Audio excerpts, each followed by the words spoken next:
যাদেরকে ঘাসের বীজ দিয়েছি তারা সবাই বলছে ভাই কিভাবে ঘাস কাটবো, কিভাবে কাটবো, তাদেরকে দেখাই, শোনেন কিভাবে ঘাস কাটবে।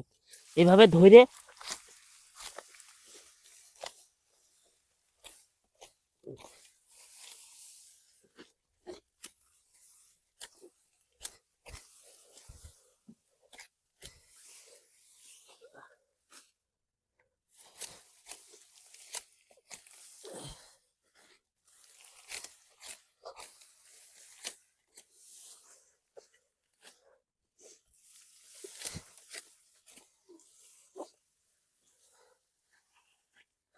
সবসময় মাটির সাথে সমান করে কাটবেন, একদম সমান হবে যাতে ঘাসগুলো পরে ভালো হয়।